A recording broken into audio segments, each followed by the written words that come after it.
Hello, hello, hello, hello. How are you doing? How was your day? You had a nice day? I had a very busy day. Oh my gosh, it was chaos over here. A lot of problems to solve, but I'm here now. Okay, so I have three topics that I want to talk about today, and I hope you can join me. It's supposed to be interactive, right? So please feel free to join in. Long distance relationship survivor review. Now, someone sent me an email asking me she how to survive a relationship, a long distance relationship with her partner. Okay, so being in a long distance relationship is always tough, right? Hard for both parties. Um, you have to consider the difference in time zones. You have to make sure your schedule is fine. It matches what your partner, so that they're in sync, um, so that you can communicate.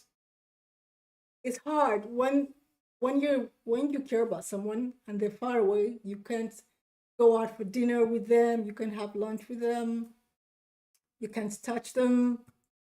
You can do a lot of stuff with them. So first of all, is long distance relationship a no?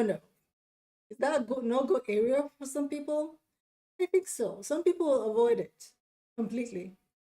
Um, I tried it once and I absolutely hated it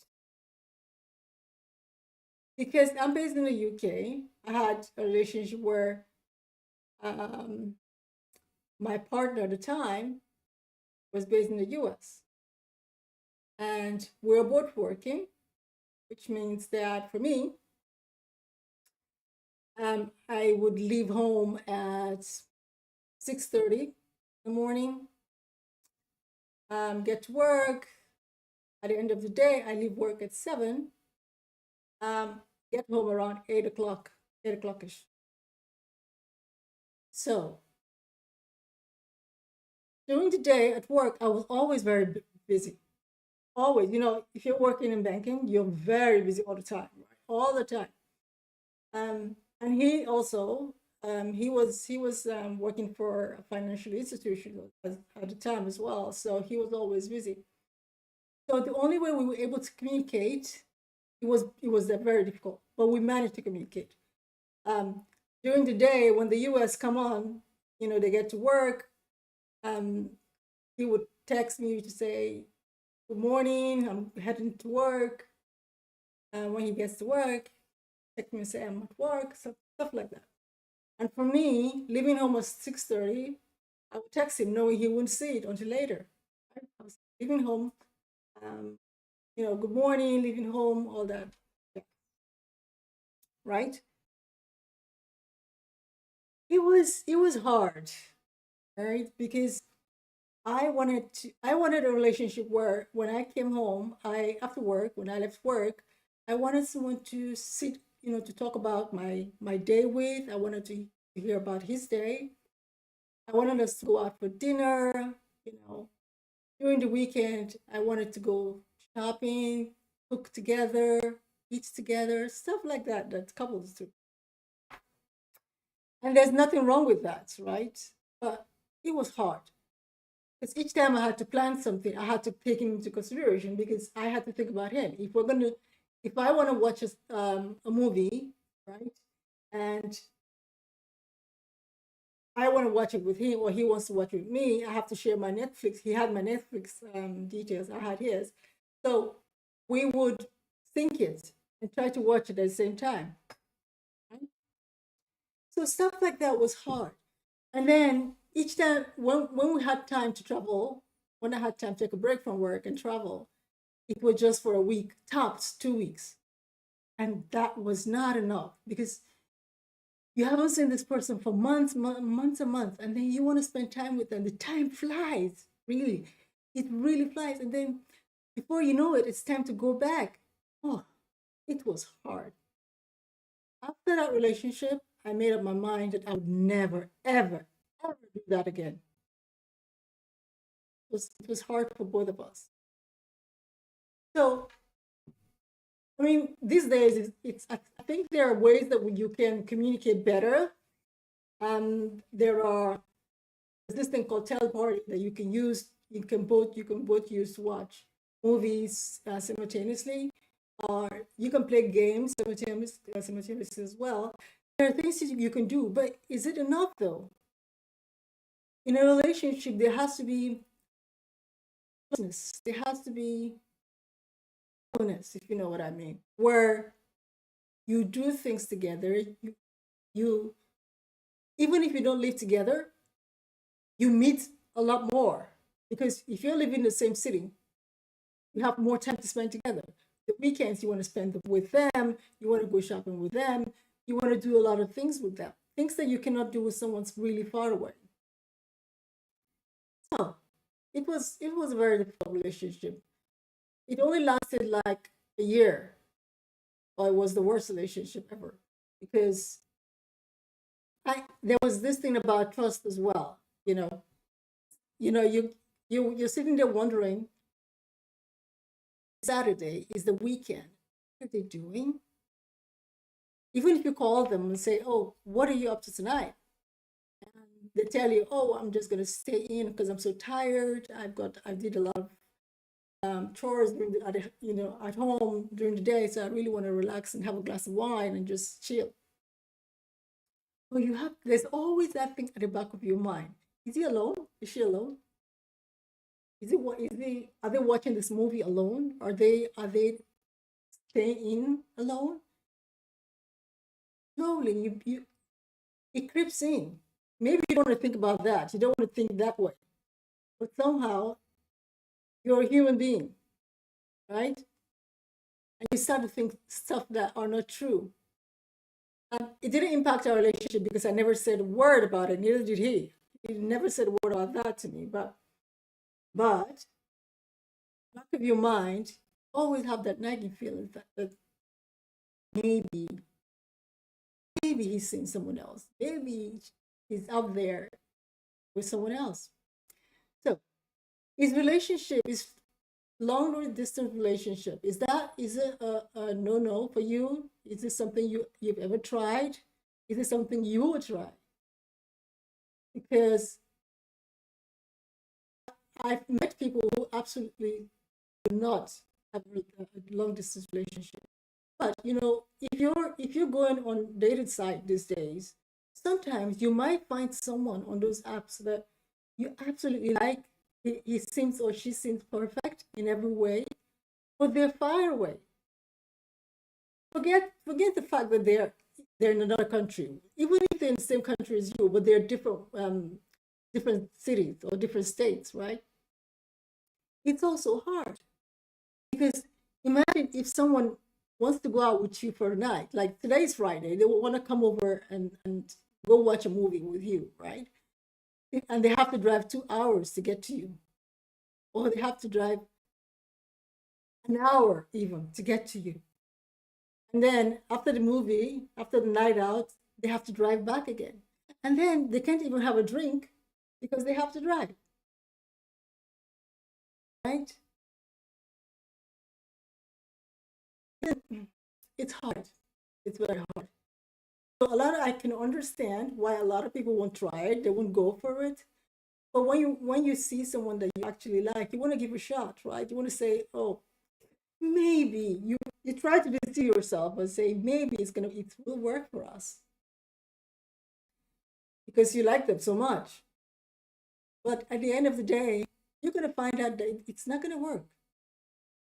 It's hard. I'm not saying totally that it doesn't work for anyone. Of course not. I cannot say that. For some people, it does work. I mean, it work, but they have to put a lot of work. They have to put in a lot of effort. And for me, I'm not a very patient person, right? If I try and try and try and try, I get bored after a while because it's too much hard work. want it to flow, right? I want it to be easy. We all do. Um, yeah, it does work for some people, but not for me. It didn't work for me. Did it work for you? Have you ever tried it? Right? I've got you watching me right now, so feel free to tell me in the chat. Is that a yes or no? Have you been in a long distance relationship? Yeah, talk to me. It's supposed to be interactive, right? Okay, let's go to the next one. So the ultimate, am I a jerk? Am I the jerk? The jerk. So in this scenario, I'm talking about people that actually live together, for example. There are minor things that they do that actually annoy their partners, right? For example, there was this story I saw on Reddit, right? There was this a post about a husband who threw away um, his wife's useless vintage mugs, right? And she almost killed him. These are vintage mugs, right? Means they cost a lot of money, right? She almost killed him, but people were in the comment section. People were saying, why was she so annoyed because he threw them away, right? To the guy, they were just useless mugs, but to her, they were very meaningful things. It's like those tiny figurines, right? People love so much. Women are mainly the collectors. So if a woman has them, maybe excessively, maybe she has 10 or 11 or 20 at home, and the husband or the partner sees it and say, these are all useless. He doesn't know the value. To them, to the woman, it's something to love, to appreciate, something she's proud of, something she actually likes. I have this friend, right? She has this this thing, what is it called? This music box. When you open the music box, um, Barlina, whatever they're called, she comes out. This dancing little girl, she comes out, and she dances while the music plays. My friend, absolutely loves that. It was gifted to her by her great grandmother, who's passed away. So she treasures it, right? And then she was telling me the other day that um, her partner told her that you've had this for a long time. Why don't you sell it? And she was like, "Are you crazy? This is the keepsake. It's something precious." He didn't see the value, right? To some people, to an outsider looking in, they probably think this is something you shouldn't fight over. It's not something that you should argue about, because she got annoyed and they had this big argument, and he was saying, you have 100 shoes, you have 200 bags, you have all of that. He started listing out the stuff that she has that she sometimes doesn't use, right? Maybe she hasn't used some of those bags for a long time. He said, you have them all in there, throw them away. And she was 300 bags, they cost a lot. Each one has a different color, each one has a different he just didn't get it, right? To her, those things are precious. I love bags, I love shoes, right? I love everything to do with fashion, right? If you go in my bedroom right now, I've got shoes all lined up, like high heels all lined up. If someone comes into my life and says to me, why do you have so many shoes? They're all the same color, or you have two of the same color. Why don't you get rid of a pair? I'm going to be annoyed, because some of those shoes are designer shoes, some are not. And they mean different things to me. They have different shades, different tones, right, that I like. To a guy, all of that is meaningless. He doesn't understand that. To me, they are precious. You see, all of those bags and those shoes, I've got outfit to go with them, right? To go with each. I got set of outfit that I like to wear with those shoes, so that they match. When I go out, I look great. But it's hard for a guy to get that. But in this scenario now, with my friends, is she being the jerk, or is he? Is she being the jerk for having all of the stuff and trying to keep them, or is he being the jerk for telling her to get rid of it and not understanding what they mean to her? Another story I also read, a wife, she she banned her husband from gaming just because he forgot to load the dishwasher, and they had a massive argument about it. And the comment section was full of people saying, "Oh my God, it's nothing. This is petty argument. Why, petty things? Why did you have to have an argument about it?" But this woman, from her point of view, right? She went out and did the shopping, the food shopping for the weekend on that Saturday for the family. She spent the whole day, the whole afternoon shopping. She came back home, and she did the cooking, right? All she asked him to do, just one thing she asked him to do, to load the dishwater, after dinner. And he didn't do that. The next morning, when she came downstairs, she saw all of those things and she was annoyed. As a woman, I can understand her, right? She went out, she did the shopping, she bought the food, the groceries, she came home, she did the cooking, she served the family, everyone ate, she got all the dishes right, she took them to the kitchen area. All she asked you to do was to load the dish. So I can relate, right? But the guys were like, "Ah, he forgot." Yes, he forgot because he was playing games. Their point was that gaming very important as well for a guy. He was, it was a very entertaining thing and he was enjoying it and he simply forgot. But maybe it wasn't even the first time he did that. Or maybe he's been enduring other stuff he did before, and that was the peak. That was the time she had it up to here with him, right? And she couldn't take it anymore. So very tiny things like that, they impact relationship, obviously. But are they, so who is the jerk here? Are they being petty? Are they being childish? I think not. You live with someone, you have to realize that it's not all about you anymore. You're living with another human being who is horrible, who fails sometimes. So who is not perfect. No human being is perfect. If you're looking for Mr. Perfect or Miss Perfect, go find them because they don't exist. We all have our flaws. But living with someone means that you get to um, overlook some of the things they do. You get to compromise in certain situations. Right? You learn, overlook their mistakes or their quirks. You might even get to love them because you're sharing everything with this person. So you need, as a human being, you need to realize that it's not all about you. You're living with somebody else. You have to take their feelings into consideration. If she says those figurines are very beautiful, that she loves them and they're precious to her, just say, yes, honey. Right? If he says he loves gaming and he's going to spend the whole time gaming and then if he forgets to do something you asked him to, if he apologizes, just let it go. Nobody's perfect. I was looking for a perfect guy. Oh my gosh. When I was younger, like my teens, early 20s, oh my God. I thought I was gonna get married to Prince Charming.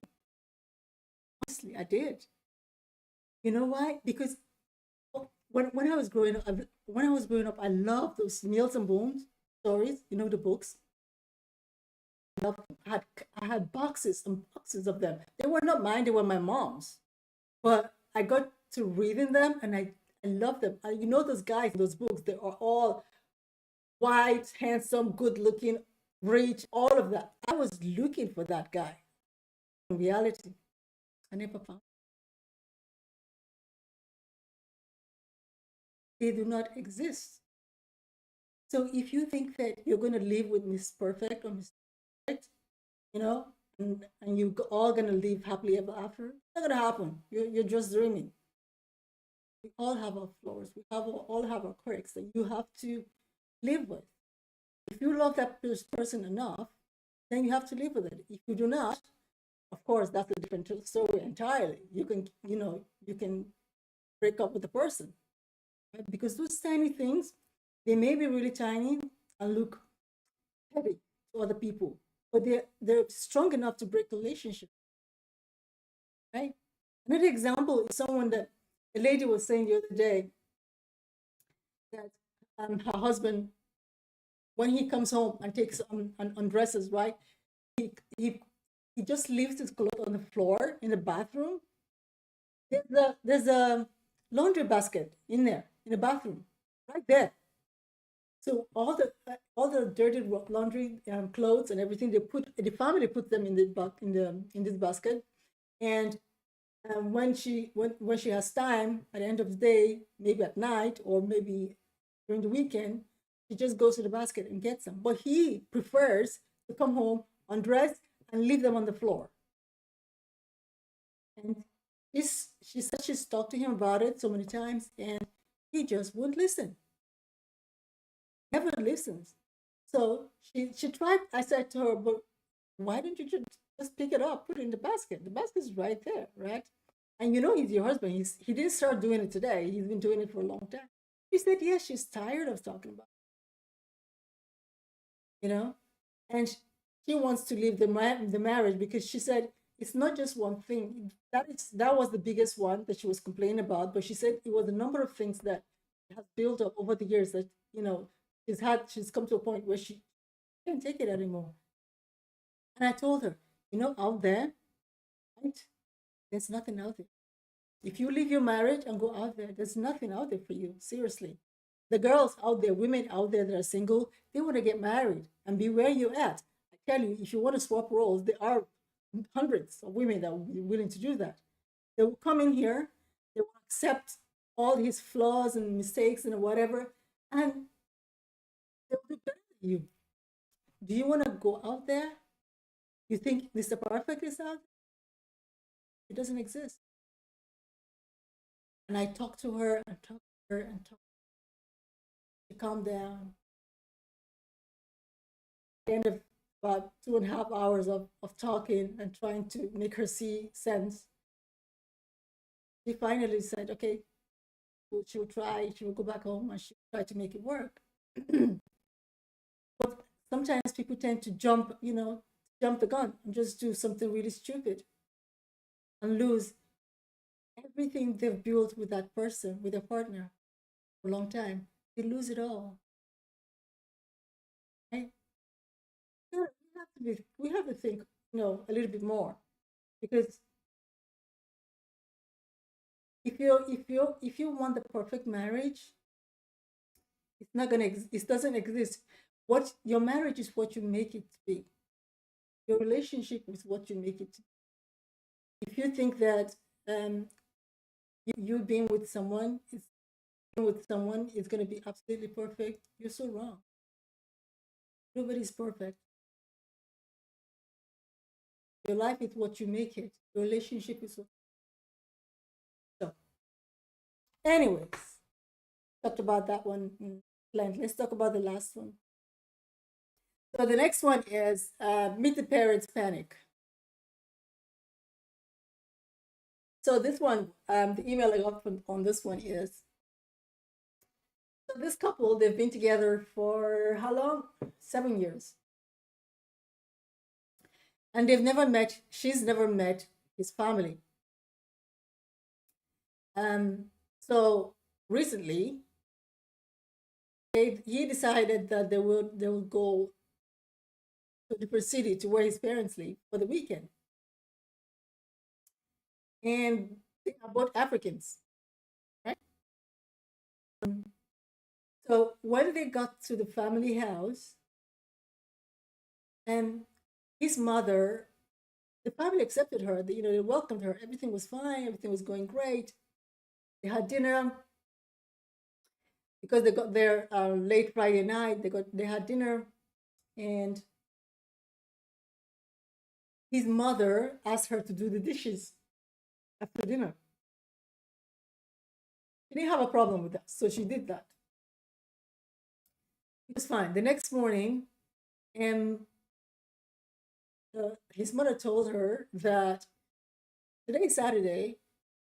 Normally, she cleans the house every Saturday. So now that you're here, right? Why don't you do the cleaning? Right? Live, the parents live in a in a duplex, a 3-story duplex, whatever, 3-story house, right? So there are three floors, the ground floor and two other floors on top.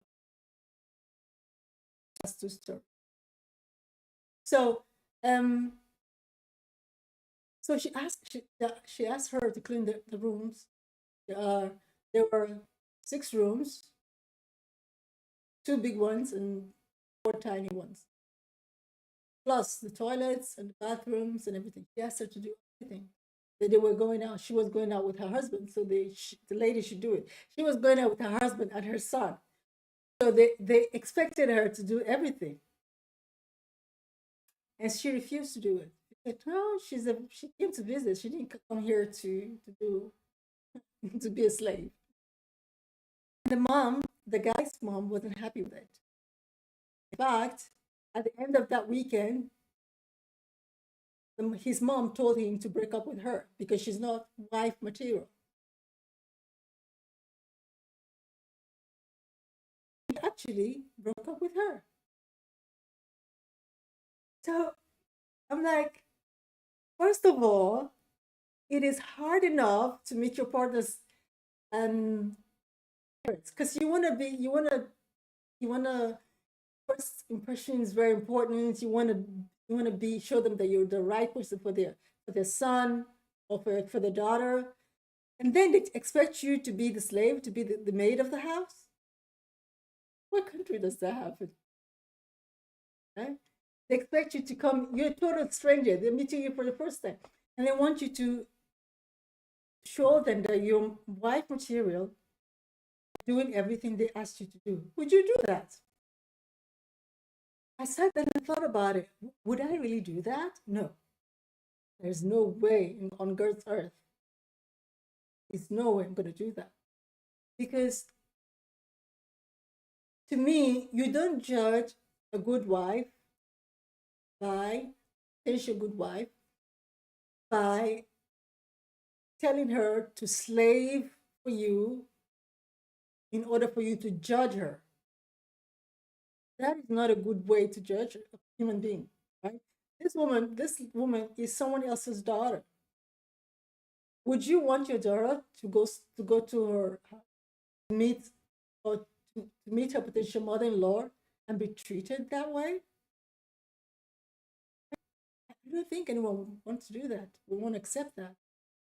But you're willing to do it to someone else's daughter. I mean, what I would have done is I would have helped with dishes. I would have been there first thing in the morning to be with her when she's making breakfast, help her out, serve breakfast for everyone, stuff like that. I would have done all of that. But telling me to clean the house top to bottom just because you want me to prove that you deserve her son, hell with you and your son. That is not right. Um, no.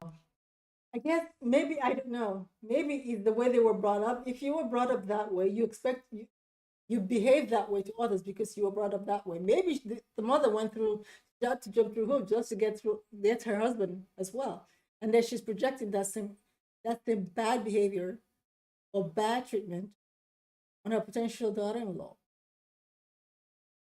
For 7 years, they broke up over something so childish, minor, in my opinion. So I said, this guy doesn't love you. Never loved you. 7 years.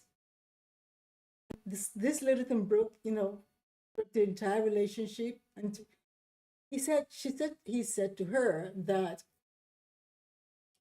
his mom said the way you start a relationship is the way you're going to continue when you get married.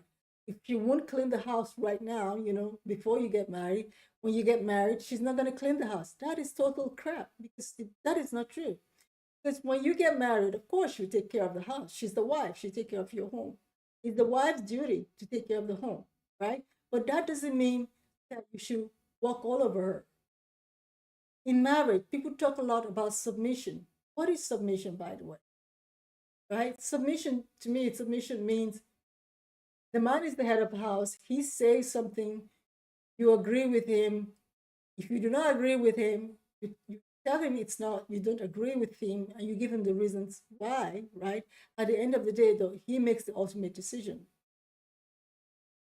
You are the support. You're supposed to be his mate, support him, to be his backbone, to be his right hand man, to be his, the person he trusts most and he can rely on. Give him the right, walk all over you, treat you like a doormat, right? Like some men do.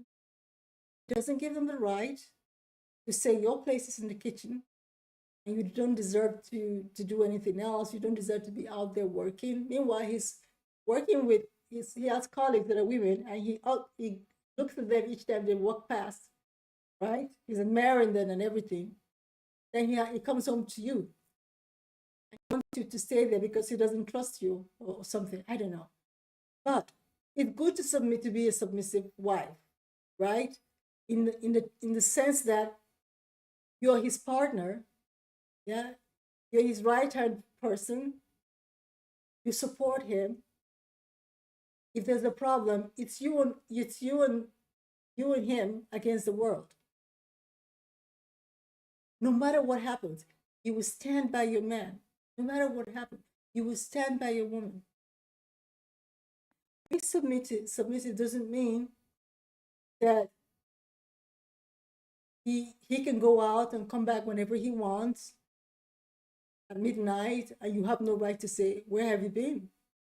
Why are you coming home this late? Why didn't you call to let me know you were coming home?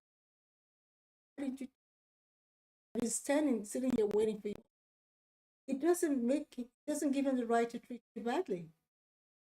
If that's happening, you need to reevaluate your relationship, because that is totally wrong. Being submissive means being there for him, being there to support.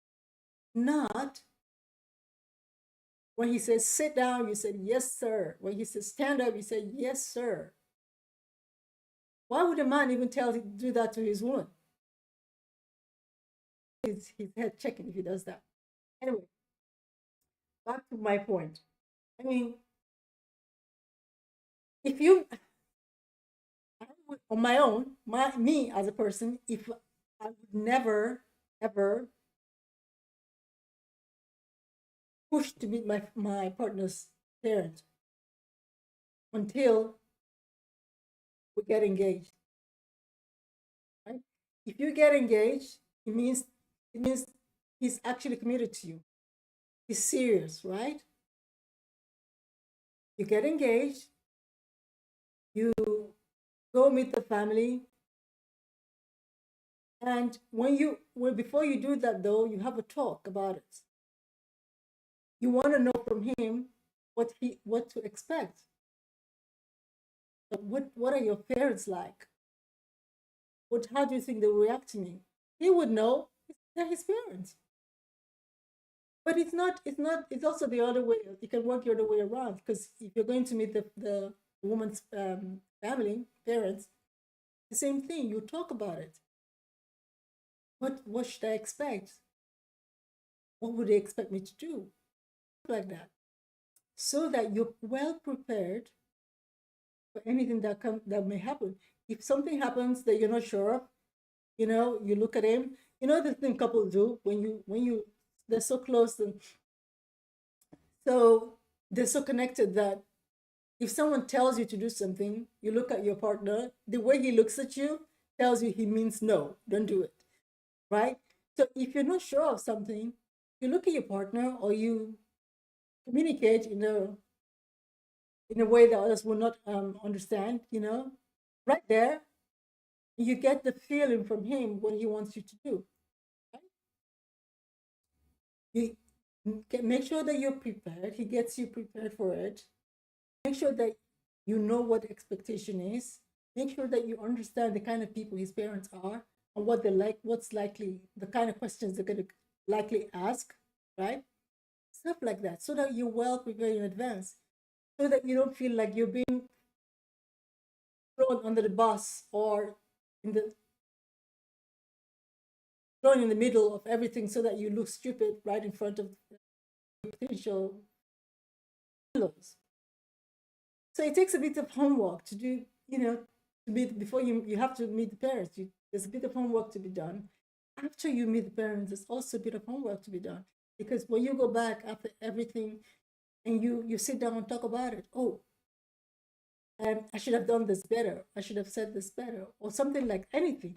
Or you do a review and talk about it so that next time you know exactly how to get ready. You know what to expect. He helps you. They help you give the confidence. So the husband, the potential husband, and gives them the wife's the woman confidence enough to say, okay, she's happy to do it again. Because in some cases, after that first meeting, they don't want to do it again. We don't want to meet the parents anymore. So there's this point about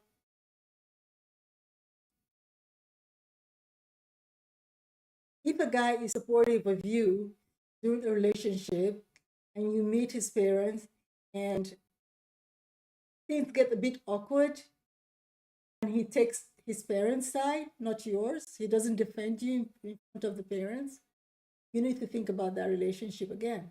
You need to evaluate. Because if he doesn't support you before you actually get married, he will never support you even when you get married. He will always stand with his parents, stand by his parents, no matter what they do, whether it's wrong or not. It's hard, right? For whoever is coming to meet the parents, it's hard. You panic, you worry, you want them to like you want them to appreciate you, you want to do the right thing, say the right things, everything. You want everything to be perfect, but sometimes it doesn't work that way. And you, as a parent, as a human being, you shouldn't kill yourself if things don't go, don't work out the first time. It may work out the second time after you've done a bit of analysis and reevaluate everything, and you sat down with your partner and you assess everything you did, and you come up with a game plan for the next time. It could work, but if he blames you right away and takes it out on you and tells you you were absolutely rubbish, you didn't do anything right, you should have done this, you should have done that, you need to step back a little bit and think about it. Because it's only going to get worse. Get married. So try to nip it in the bud right now. Make sure that you fix the problem before it becomes an issue.